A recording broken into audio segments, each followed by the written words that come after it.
Hey there fellow crafters, my name is George and this is the Spare Time Gym, and today we're gonna create this Halloween special dragon head inspired by one of the concept arts for King Ghidorah's heads.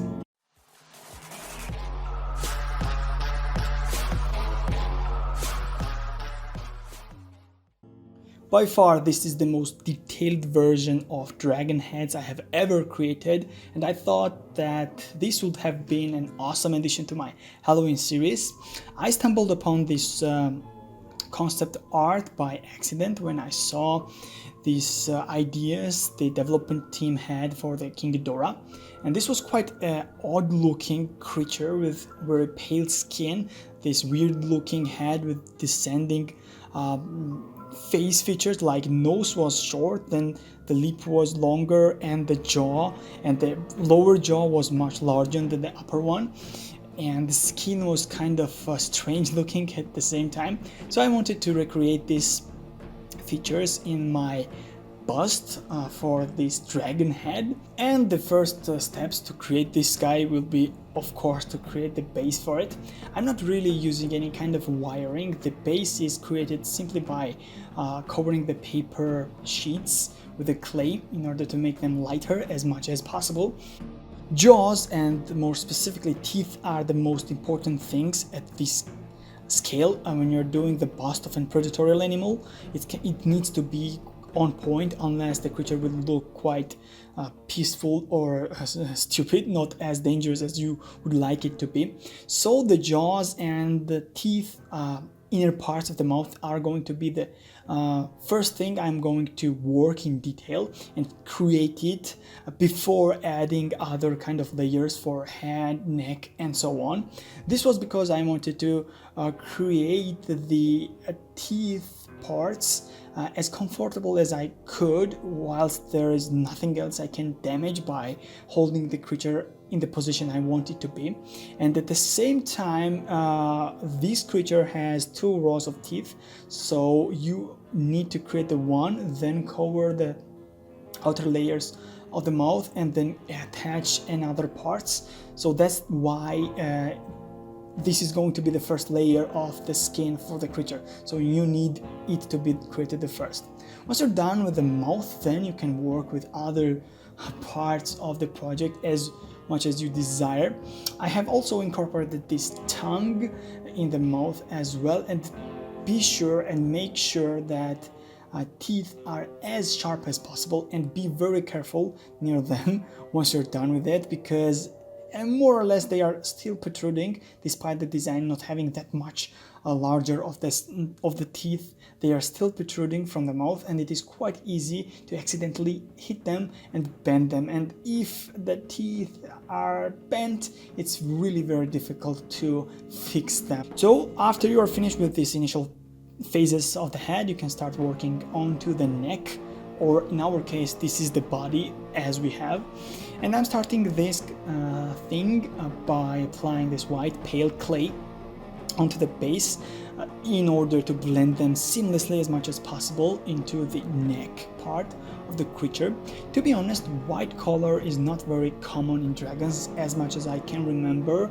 I have seen it in Haku Dragon, which I have sculpted, to be honest, in my channel, from Spirited Away, and yeah, probably that's it. The most common color is red and maybe like black. No, red is the most common color for dragons. Sometimes green can come if we are talking about more lizard-like creatures, and this white color adds to the mythical look and feel to the creature. Don't know why, but still it looks like otherworldly. To be honest, this design kind of resembles the snake, big snake, Jörmungandr or something from God of War. Yeah, if we cut off the horns, the facial features and the shape of the skull is quite resembling to that one. The neck itself is going to have 2 different scale patterns, both with the theme and color. The inner part and the The lower part is going to have this white color, much thinner and slicker looking one, less protective part for the creature, and the outer one is grayish, pointy scale featured thing, which goes all around the neck, the top part of the neck. And if I had created the whole creature, it goes all the way to the back part of the body. This incorporates the look of armored police. So once you're done with this basic workaholic stuff, which is scaling the neck, which is not that hard thing to do, only takes a lot of time, then you can go to the head, which is a 90% of the effect for the statue alone, and work with that. I have not really had any kind of plan for the facial features. The only milestones I had were these bases for the horns. Creating horns are not that much difficult than creating the neck itself. Be sure to use some kind of wiring inside for larger ones, because it's going to bend if the climate around you is quite hot and warm and you're using the mild clay parts, as I'm using this white and grayish clay. Is a lot milder and softer than my traditional dark ones.